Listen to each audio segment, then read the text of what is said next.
আজকে ডক্টর মোহাম্মদ ইউনূসের সাথে অর্থাৎ চিফ অ্যাডভাইজার বাংলাদেশ সরকারের ওনার সাথে কমিউনিটির গুটি কয়েক লোকের যে আলোচনা, যে মিট অ্যান্ড গ্রিট হলো, দ্যাটস এইভাবে হবে আমরা কেউ আশা করি না। উনি প্রত্যেকটি পার্সনের সাথে ওয়ান বাই ওয়ান প্রবাসীদের কথা, প্রবাসীদের অভিযোগ এবং কেমন দেশ চায়, কেমন বাংলাদেশ চায়, কিভাবে করলে বাংলাদেশকে আরও সুন্দরভাবে সাবলীলভাবে সামনে এগিয়ে নিয়ে যেতে পারবে, এটা নিয়ে উনি আলাপ করছে। এবং উনি একজন একজন করে 1 মিনিট 2 মিনিট 3 মিনিট সবার অভিযোগ, সবার অনুযোগ এবং সবার আবেদন শুনছেন।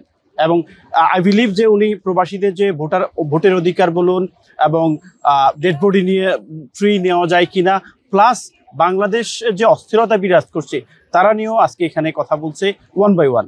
এবং একজন রাষ্ট্রপ্রধান যখন 30-40 জন লোকের সাথে একা একা কথা বলেন, একা একা মনের কথাগুলো শুনেন, that's really interesting and very important আমাদের প্রবাসীদের জন্য। আমি আশা করছি যে উনি আজকে যে কথাগুলো শুনছেন প্রবাসীদের কাছ থেকে, প্রত্যেকটি কথা উনি বাংলাদেশে গিয়ে সেই অনুযায়ী প্রবাসীদের অধিকারের জন্য, প্রবাসীদের স্বার্থের জন্য, ভোটের অধিকারের জন্য এবং সুন্দর বাংলাদেশের জন্য কাজ করবেন। ডক্টর ইউনূস সাহেব এত ব্যস্ততার মধ্যেও আজকে এই প্রবাসীদেরকে নিয়ে উনি যে বসলেন, আমাদেরকে সময় দিলেন, কুশল বিনিময় করলেন, এটা তো আমি মনে করি আমাদের প্রবাসীদের জন্য একটা বিরাট পাওয়া। কারণ এত বড় মাপের একজন মানুষ, এত বড় একটা প্রাইজ উনি আমাদের রাজার কাছ থেকে পেলেন।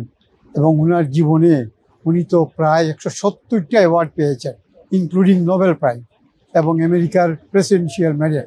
তাছাড়া উনি বিশ্ববিদ্যালয়ের অনারারি ডক্টরেট ডিগ্রি প্রায় 71 ডিগ্রি পেয়েছেন এবং একাডেমিক পিএইচডি ডিগ্রিও পেয়েছেন।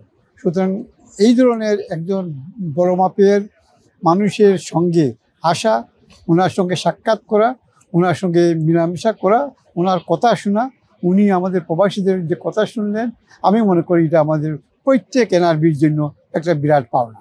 না, উনি তো বলছেন যে বাংলাদেশে উনি যেভাবে রিফর্ম করতেছেন, রিফর্ম করার পরে উনি কিন্তু চলে যাবেন, উনি কিন্তু থাকবেন না, এটা উনি বলেছেন যে আমি থাকবো না, আমি চলে যাব। এটাই তো বড় জিনিস যে উনি ক্ষমতা আঁকড়ে ধরতে চান না, উনি চলে যাবেন। তো আমি মনে করি এটাই তো বিরাট একটা take out from his meeting. আপনারা নিশ্চয় জানেন চেম্বার একটা বিজনেস অর্গানাইজেশন।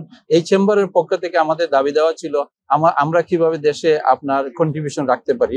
উনি বলেছেন এনআরবিরা যাতে বাংলাদেশে তাদের ব্যবসার এক্সপানশন করতে পারে, বাংলাদেশে কন্ট্রিবিউট করতে পারে, উনি সহযোগিতা করবেন। পাশাপাশি আমরা নিজস্ব একটা চ্যারিটেবল অর্গানাইজেশন, আমরা এই দেশ থেকে লন্ডনে ইংল্যান্ড বেস সেট আপ, আমরা 1000 কোল্ড রুমের আপনার বাংলাদেশে বাইরের ফান্ডের এবং বাংলাদেশের ফান্ডের ওইটা মিলে আমরা 1000 কোল্ড রুমের প্রস্তাব দিয়েছি। উনি বলছেন আপনি আগামীতে দেশে আছেন, আপনার টিমকে নিয়ে আমরা সর্বাত্মক চেষ্টা করব এবং সবাইকে বলেন দেশের জন্য কিছু করার জন্য। ডক্টর ইউনূস সাহেবের সাথে সাক্ষাৎ আমরা করেছি। আমি ওনার সাথে সাক্ষাৎ করার পর ওনাকে যুক্তরাজ্য সফরকে ওনার স্বাগত জানিয়েছি। ওনাকে বলেছি যে আপনার সম্মানে আমরা এখানে ব্রিটিশ কমিউনিটি কোয়ালিশন করে আলতাফ আলী পার্কে 1000 লোকের সমাবেশ ঘটিয়েছি। এই হোটেলের সামনে আমরা এখানে আপনার স্বাগত জানিয়েছি। উনি অত্যন্ত খুশি হয়েছেন, কারণ ওনার সাথে আমার সাক্ষাৎ হয়েছিল 5 ডিসেম্বর সরকারি রাষ্ট্রীয় ভবন যমুনায় দেখা হয়েছিল। আমাদের প্রবাসীদের দাবি দেওয়া নিয়ে আমি ঢাকায় ওনার সাথে সাক্ষাৎ বলেছিলাম। সেটা সূত্র দিয়ে ওনাকে বললাম যে আপনি এসেছেন, আপনাকে আমরা ভালোবাসি, কিন্তু আমাদের প্রবাসীদের অনেক সমস্যা আছে। বিশেষ করে ওনাকে বললাম যে আমি সেদিন 5 ডিসেম্বর যমুনায় বলেছিলাম যে আমাদের ওসমানী আন্তর্জাতিক বিমানবন্দরকে ফুললি ফাংশন করার জন্য, সেখান থেকে বিদেশি ফ্লাইট নামানোর জন্য এখনও কিছু হয় নাই। আমি অনুরোধ করব আপনি যাওয়ার আগে এই কাজটা আমাদের করে যাবেন। সেকেন্ডলি ওনাকে বললাম যে আমাদের ব্রিটিশ পাসপোর্টে নো ভিসা ফি হঠাৎ করে 46 পাউন্ড থেকে 70 পাউন্ড করা হয়েছে, সম্পূর্ণ অযৌক্তিক, এটা অন্যায়, এটার বিরুদ্ধে ব্রিটিশ বাংলাদেশ বিক্ষুব্ধ। আমি অনুরোধ করব আপনি থাকা অবস্থায় এটা হ্রাস করেন বা এটা বাতিল করে দেন। পরে ওনাকে বললাম যে দেখেন আমাদের ভোটাধিকারের জন্য আমি আন্দোলন করেছি আমরা 30 বছর, এখন আমরা ভোটাধিকার প্রয়োগের ব্যাপারে চিন্তাভাবনা চলছে যাতে আমরা প্রবাসীরা ভোট দিতে পারি। আমরা হয় হাইকমিশনে গিয়ে নতুবা আমরা অনলাইনে এই ব্যবস্থাটা আপনারা করেন। তো যেহেতু বেশি কথা বলা যাচ্ছে না, উনি আমাকে যেহেতু আগে দেখেছেন, চিনেছেন, খুব খুশি হয়েছেন এবং জিজ্ঞেস করেছেন ডক্টর আসনা সাহেবের কথা। ভয়েস অফ গ্লোবাল বাংলাদেশের মিডিয়া ডাইরেক্টর প্রেসিডেন্ট ডক্টর বলে উনি তো কোথায় আছে এখন, উনি এখন ঢাকায় আছেন।